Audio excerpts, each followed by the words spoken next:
Hi friends, my name is MD Saqib Iqbal.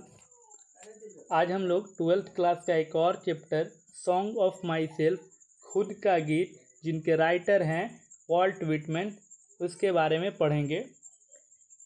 Walt Whitman एक individualistic writer थे जो व्यक्तिगत चीज़ों पर लिखते थे, खुद के बारे में लिखते थे, खुद की चीज़ों पर लिखते थे। तो आज हम लोग वॉल्ट विटमैन के बारे में और उनकी कविताओं के बारे में पढ़ेंगे।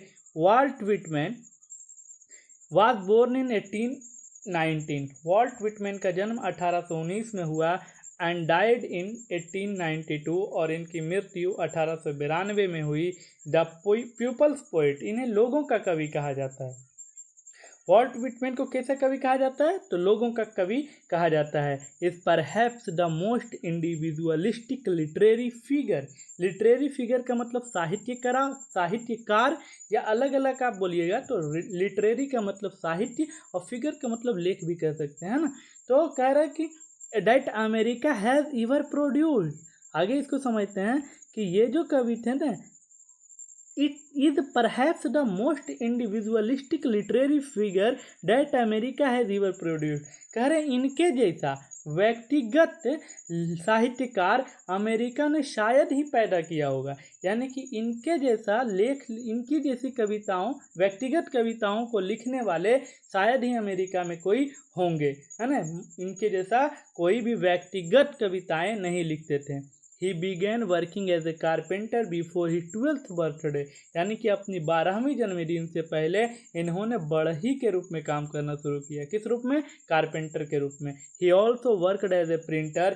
इन्होंने प्रिंटर यानी कि प्रकाशक के रूप में भी काम किया। प्रिंटर कहते हैं छापने वाले को, है ना। तो प्रकाशक के रूप में भी इन्होंने काम किया। टीचर, शिक्षक भी रहे, एंड एडिटर, और एक संपादक भी रहे। एडिटर आप लोग समझते हैं ना, फोटो एडिट करना या फिर कोई पीडीएफ को एडिट करना, है ना। तो वो एडिटर भी रहे, संपादक भी रहे। एंड और was a volunteer nurse during the civil war. गृह युद्ध में ये वॉलंटियर भी रहे। वॉलंटियर कहते हैं ना, आप लोग मेला में देखे होंगे या फिर फुटबॉल ग्राउंड हो या क्रिकेट ग्राउंड हो या कहीं भी आयोजन होता है ना बड़े बड़े सभाओं में, तो वहाँ पर कुछ गार्ड तैनात किए जाते हैं लोगों के द्वारा। गार्ड का मतलब जो वहाँ के आयोजक होते हैं ना, वो 2-4 आदमी को रखते हैं कि आपको देखना है कि कहीं गड़बड़ी ना हो। तो बिना या कह लें कि जो सेवा करते हैं, है ना, तो वो वॉलंटियर भी रहे, सेवा भी किए। जब सिविल वार चल रहा था तो उस सिविल वार में इन्होंने वॉलंटियर के रूप में सेवा भी की। आगे हम लोग समझते हैं कि विटमैन पोएट्री, विटमैन की जो कविताएं हैं, all of which is collected in leaves of grass. इसे लीव्स ऑफ ग्रास के संग्रह में रखा गया है ना। यानी कि विटमैन की कविताओं को पूछा जाता है कि विटमैन की कविताओं का संग्रह का क्या नाम है, तो लीव्स ऑफ ग्रास, है ना। तो इनकी जो कविताओं का संग्रह है वो लीव्स ऑफ ग्रास है। इज नॉन फॉर इट्स, कह रहा है कि is non for its free wreath. ये जाना जाता है मुक्त लय के लिए। मुक्त लय का मतलब होता है कोई लय नहीं है ना। ऐसे ही लिख दिया। And lack of rhyme, lack मतलब अभाव या कमी, रिम का मतलब तुगलबंदी। अब इसको हम तुगलबंदी समझे, जैसे 4 लाइन की जो शेर होते हैं, शायरी होते हैं या फिर कविताएं होती है ना, तो इसका जो सेकंड पैराग्राफ होता है ना, वो चौथे पैराग्राफ से मैच करता है। या 2-2 लाइन की है तो इसका फर्स्ट का जो अंत वाला होता है अंश, उसके सेकंड वाले के अंत वाले अंश से मैच करता है। तो वो थोड़ा पढ़ने में और देखने में भी अच्छा लगता है ना। तो इनकी कविताओं में उस तरह का लय या उस तरह की रिम नहीं होती थी, उस तरह की तुगलबंदी नहीं होती थी। ये फ्री होता था, मुक्त होता था, और इसमें तुगलबंदी की का अभाव, लैक होती थी, कमी होती थी। Whitman first published it at is on expense इन 1855। यानी कि 1855 में विटमैन ने पहली बार अपनी किताब को क्या किया? पब्लिश्ड किया, प्रकाशित किया, वो भी खुद के खर्चे से। यानी कि अपने पैसे से इन्होंने 1855 में अपनी किताब को प्रकाशित किया। हाउएवर, हालांकि the free form of the poem, है ना, free form of the poem and the joyful dedication. आप इसको समझिए, कह रहा हालांकि इनकी जो कविताएं थी, इनकी जो कविताओं का फ्री फॉर्म, मुक्त रूप जो था, एंड और जॉयफुल डेडिकेशन, यानी जॉयफुल का मतलब आनंदमय और डेडिकेशन का मतलब समर्पण। तो आनंदमय जो समर्पण था to the importance of the individual, व्यक्तिगत चीज़ों को महत्वपूर्ण देता था। किसको देता था? व्यक्तिगत। हम लोग पहले ही कह चुके हैं कि ये व्यक्तिगत कवि हैं, तो ये व्यक्तिगत चीज़ों को महत्व देते थे। Were not well received at first, तो पहली बार में इसे पसंद नहीं किया गया, स्वीकार नहीं किया गया। यानी कि ये व्यक्तिगत चीज़ों पर लिखते थे, जिसके वजह से इनकी कविताओं को कोई स्वीकार नहीं किया, और इनकी कविताओं में तुगलबंदी का, रिम का भी कमी होता था, अभाव होता था, जिसके वजह से लोगों ने इनकी कविताओं को स्वीकार नहीं किया, पसंद नहीं किया। आगे देखते हैं। कह रहे कि इन फैक्ट, वास्तव में हिज कलेक्शन ऑफ पोएम, इनकी कविताओं का जो संग्रह है, कोस्ट विटमैन हिज जॉब, इन कविताओं के वजह से, किन कविताओं के? लिप्स ऑफ ग्रास के जो संग्रह है, उन कविताओं के वजह से इन्हें अपना जॉब भी गंवाना पड़ा। इन्हें अपनी जॉब से, यानी कि नौकरी से हाथ धोनी पड़ी इस कविताओं की वजह से। As it was taken to options, क्योंकि इनकी कविताएं गंदी समझी जाती थी। ऑप्शंस का मतलब गंदी या अश्लील, तो इनकी कविताएं क्या समझी जाती थी? गंदी समझी जाती थी, जिसके वजह से लोगों ने इनका बहिष्कार करना शुरू किया, जिसके वजह से इन्हें अपनी जॉब भी गंवानी पड़ी। आगे देखते हैं क्या बोल रहे हैं ये। इन 1881 में आफ्टर मेनी एडिशन, कई सारे संग्रहणों के बाद, कई एडिशन का मतलब संस्करण होता है, कई सारे संस्करणों के बाद लिप्स ऑफ ग्रास इनका एक कलेक्शन है, समूह है, इनमें बहुत सारी कविताएं हैं। समूह उसको कहते हैं, कलेक्शन उसको कहते हैं जिनमें ढेर सारी कविताओं को मिला करके एक समूह, एक संग्रह बनाया जाता है। तो कह रहे हैं कि इन 1881 में आफ्टर मेनी एडिशन, कई सारे संस्करणों के बाद, किसके संस्करण? लिप्स ऑफ ग्रास के संस्करणों के बाद, फाइनली अंत में फाउंड ए पब्लिशर, इनको एक पब्लिशर मिल गया, इनको एक प्रकाशक मिल गया, यानी कि छापने वाले मिल गए, विलिंग टू प्रिंट इट, जिनकी इच्छा हुई कि हम इसे प्रिंट करें, हम इनकी कविताओं को छापें, इट अनसेंसर्ड, बिना कोई बदलाव के। यानी कि बहुत सारे संस्करणों के बाद एक प्रकाशक ने इच्छा जताई वॉल्ट विटमैन से कि हम आपकी किताब छापेंगे, और वो भी बिना किसी बदलाव के। ट्रांसलेशन ऑफ दिस कलेक्शन, इस संग्रह का अनुवाद वेयर इथोसिस्टिकली मतलब उत्साहपूर्वक, रिसीव्ड स्वीकार किया गया, उत्साहपूर्वक क्या किया गया? स्वीकार किया गया। इन यूरोप, कहाँ स्वीकार किया गया? यूरोप में। अब इसको आप लोग समझिए, कह रहे हैं कि जब उसने, किसने? पब्लिशर ने छापने की इच्छा जताई और ट्रांसलेट करके जब इसको छापा, यानी अनुवाद करने के बाद जब इसको छापा, तो इस कविताओं को उत्साहपूर्वक, इथोसिस्टिकली स्वीकार किया गया, रिसीव्ड किया गया इन यूरोप, कहाँ? यूरोप में। बट लेकिन Whitman remained relatively unappreciated in America, लेकिन अमेरिका के लोगों ने इसे स्वीकार नहीं किया, इसे असराहनीय किया, यानी कि इनकी कविताओं को वो लोग गंदा समझते थे और अब तक समझते रहें, लेकिन यूरोप के लोगों ने इसे उत्साहपूर्वक से क्या किया? स्वीकार किया।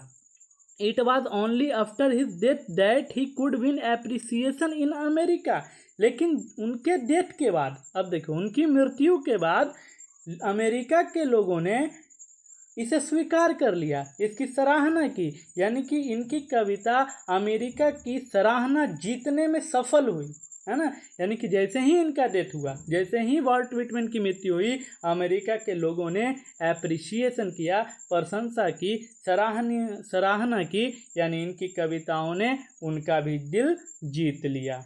फॉर हिज ओरिजिनल, अब किस वजह से जीता? अपने सच्चे और असली एंड इनोवेटिव एक्सपेंशन, नए खोज की वजह से, ऑफ अमेरिका इंडिविजुअलिज्म, यानी कि अमेरिकन इंडिविजुअलिज्म, अमेरिकन व्यक्तिगत चीज़ों के बारे में ये लिखते थे, ये सच्चे चीज़ों के बारे में लिखते थे, किसी व्यक्तिगत चीज़ों के बारे में लिखते थे।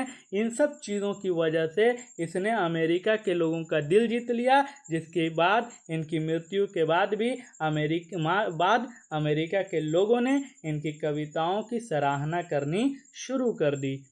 हिज इम्पोर्टेंट वर्क, इनके कुछ काम है, लीव्स ऑफ ग्रास है ना, इनकी कविताओं का संग्रह है, समूह है, कलेक्शन है, जो 1855 में पब्लिश हुआ, एंड ड्रम टैप्स जो 1866 में पब्लिश हुआ। अब हम लोग वॉल्ट विटमैन की कविताओं को देखते हैं, है ना। सॉन्ग ऑफ माई सेल्फ, यानी कि खुद का गीत, है ना, स्वयं का गीत। कह रहे हैं कि आई सेलिब्रेट का मतलब उत्सव मनाना, है ना। माई सेल्फ, कह रहे हैं कि मैं स्वयं उत्सव मनाता हूँ, एंड सिंग माई सेल्फ, और स्वयं गाता हूँ, यानी कि खुद के लिए मैं उत्सव मनाता हूँ और खुद के लिए ही गाता हूँ, क्योंकि हम लोग पहले ही जान चुके हैं कि ये इंडिविजुअलिस्टिक क्या थे, राइटर थे, व्यक्तिगत लेखक थे, ये खुद पर लिखते थे। तो आई सेलिब्रेट माई सेल्फ, मैं स्वयं उत्सव मनाता हूँ और मैं स्वयं गाता हूँ। एंड और what I assume you shall assume, कह रहे हैं कि मेरा मानना है, यानी कि मैं जो मानता हूँ तुम भी मानते होगे। राइटर क्या कह रहे हैं, मैं स्वयं के लिए गाता हूँ, मैं स्वयं को सेलिब्रेट करता हूँ, और आगे कह रहे हैं and what I assume you shall assume, मैं जो मानता हूँ उम्मीद है कि आप भी वही मानते होंगे, तुम भी वही मानते होगे। To every atom belonging to me as good belong to you, कह रहे हैं कि क्योंकि हर एक कण जो मुझसे संबंधित है, बिलोंग का मतलब संबंध रखना, एटम का मतलब कण, टू मी हर एक कण जो मुझसे संबंध है, as good belong to you, वो तुमसे भी संबंधित होंगे। यानी कि कहने का मतलब है कि जो कण मेरे अंदर है, जो चीज़ें मेरे अंदर है, वो चीज़ें आपके अंदर भी होगी। यानी कि जो ब्लड मेरा है वो ब्लड आपका है, जो सोच मेरी है वो सोच आपकी है। तो राइटर यही कह रहे हैं कि जो कण मुझसे संबंधित है वो कण आपसे भी संबंधित होंगे। आगे देखते हैं, कह रहे हैं कि I loaf and invite my soul. Loaf का मतलब इधर उधर घूमना, विचरण करना, टहलना। मैं टहलता हूँ, मैं इधर उधर घूमता हूँ, एंड इनवाइट और आमंत्रित करता हूँ। इनवाइट का मतलब आमंत्रित करना। माई सोल, सोल मतलब आत्मा, अपनी आत्मा को मैं इधर उधर घूमता हूँ और अपनी आत्मा को क्या करता हूँ, आमंत्रित करता हूँ। आगे क्या कह रहे हैं कि आई लीन, मैं आराम करता हूँ। लीन का मतलब आराम करना, रेस्ट करना। मैं आराम करता हूँ, एंड और लोफ और घूमता फिरता हूँ, टहलता हूँ, at my ease observing a spear of summer grass. Spear का मतलब होता है नुकीला, है ना। आप लोग देखे होंगे गर्मी में जब आप नंगे पैर घास पे चलिएगा ना, गर्मी में घास पे नुकीले नुकीले नोक हो जाते हैं। जब आप गर्मी के समय में जब आप घास पे चलिएगा तो उसकी जो कांटेदार घास होते हैं वो पाँव में चुभते हैं, गड़ते हैं, उसी को हम स्पीयर कहते हैं। क्या कहते हैं, स्पीयर। तो कह रहा है कि आई लीन, मैं आराम करता हूँ, and loaf at my ease observing a spear of summer grass, और गर्मी के जो घास के नुकीले कण होते हैं ना, उसको मैं ऑब्जर्व करता हूँ, उसको मैं महसूस करता हूँ। यानी राइटर का इतना अपने आप में घुले रहते हैं, इतना अपने आप में बिलोंग रहते हैं, संबंधित रहते हैं, कि वो कह रहे हैं कि मैं घास के नुकीले कण को भी, यानी कि नुकीले कांटेदार चीज़ों को भी ऑब्जर्व करता हूँ, महसूस करता हूँ, है ना। माई टंग, मेरी ज़ुबान, every atom of my blood, मेरे खून का हर एक कण, फॉर्म्ड बना हुआ है, from this soul and this air, इसी मिट्टी और इसी हवा से। कह रहे मेरे जो ज़ुबान है, मेरे जो ब्लड है, ब्लड में जो कण है मौजूद, वो सब इसी मिट्टी से और इसी हवा से बने हुए हैं। बोर्न हेयर ऑफ पेरेंट्स, हमारे जो पेरेंट्स है, हमारे जो माता पिता हैं, यहीं जन्मे हैं। कहाँ जन्मे हैं? इसी दुनिया में जन्मे हैं। बोर्न हेयर फ्रॉम पेरेंट्स, और उनके जो हमारे माता पिता के जो माता पिता हैं वो भी यहीं जन्मे हैं। द सेम, यानी कि यहीं जन्मे हैं। And their parents the same, और मेरे माता पिता भी यहाँ जन्म लिए हैं। आई नॉट 37 ईयर्स ओल्ड, कह रहे हैं कि मैं 37 वर्ष का हो चुका हूँ। इन परफेक्ट हेल्थ बिगिन, और मेरा जो शरीर है, मेरा जो हेल्थ है, स्वास्थ्य है, वो बिल्कुल सही है। मैं पूरी तरह से स्वस्थ हूँ।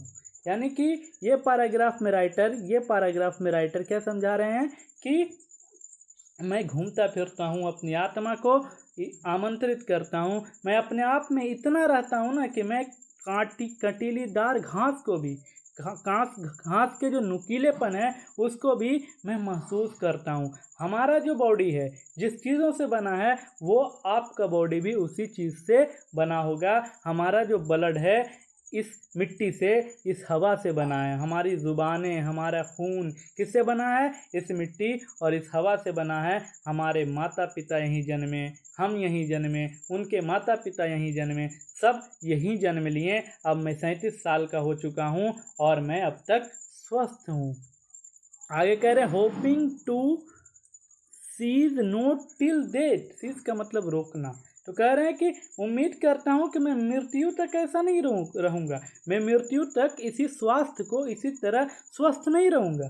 कोई भी अपने मृत्यु तक स्वस्थ रहता है नहीं ना। तो वही कह रहे हैं कि मैं इसको रोक भी नहीं पाऊँगा। मैं अभी 37 साल का हूँ, स्वस्थ हूँ, लेकिन उम्मीद है, आशा करता हूँ कि मैं अपने मृत्यु तक इस तरह स्वस्थ नहीं रहूँगा। आगे देखते हैं।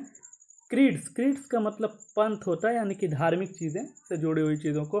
स्कूल्स, यहाँ पर हम विचारों को करेंगे, यानी कि स्कूल में हम जो ज्ञान सीखते हैं, जो विचार सीखते हैं, जो हमारे मनों में थॉट्स आते हैं, उनकी बात कर रहे हैं, है ना। तो कह रहे हैं कि क्रीड्स एंड स्कूल इन अपियंस का मतलब इग्नोर कर देना, नहीं मानना। तो कह रहे हैं जो धार्मिक चीज़ें होती है, जो विचार होते हैं, उसको मैं इग्नोर कर देता हूँ। कहने का अर्थ है कि जो लोग धर्म से ज़्यादा जुड़ जाते हैं ना, वो उतने सही होते नहीं हैं, है ना। उनके मन में एक धर्म के प्रति ज़्यादा ही भावना आ जाती है। तो वही कह रहे क्रीड्स एंड स्कूल्स इन अबियंस, है ना। मैं पंथों और धार्मिक मान्यताओं को नहीं मानता, अर्थात लोगों के विचारों को मैं इग्नोर कर देता हूँ। मैं लोगों को नहीं मानता। मैं रिटायरिंग, देखो आगे बता रहा है, रिटायरिंग बैक ए वाइल्ड सबसीड। कह रहे हैं कि थोड़ी देर के लिए तुम ये सब भूल जाओ, बैक हो जाओ, वापस आ जाओ, अपने सोच को, अपनी विचारों को तुम थोड़ी देर के लिए भूल जाओ।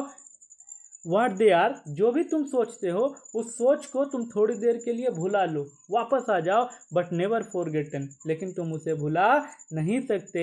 आई हार्बर फॉर गुड और बैड, कह रहे हैं कि मैं इस धार्मिक मान्यताओं को, मैं इन विचारों को नहीं मानता। मैं किसको मानता हूँ? अच्छे और बुरे को मानता हूँ। क्या अच्छा है उसको मानता हूँ, क्या बुरा है उसको मानता हूँ। मैं किसको मानता हूँ?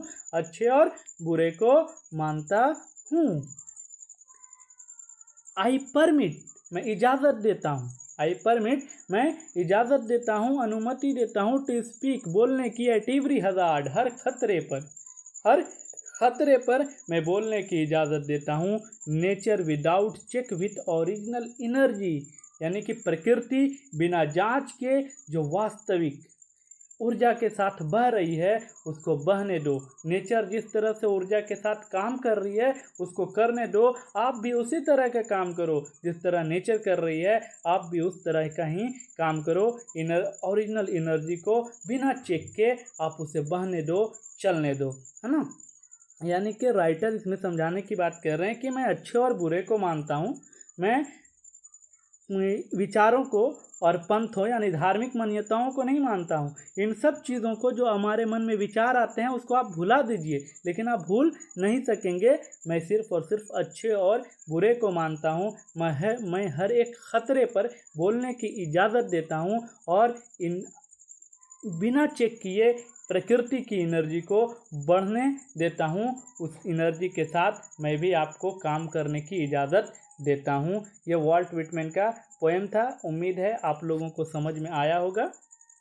अगर आपको ये कविता अच्छा लगे तो आप लोग लाइक करें, शेयर करें अपने दोस्तों को, और कमेंट ज़रूर करें और बताएं कि आपको कविता कैसी लगी और समझ में आई या नहीं आई। Thank you.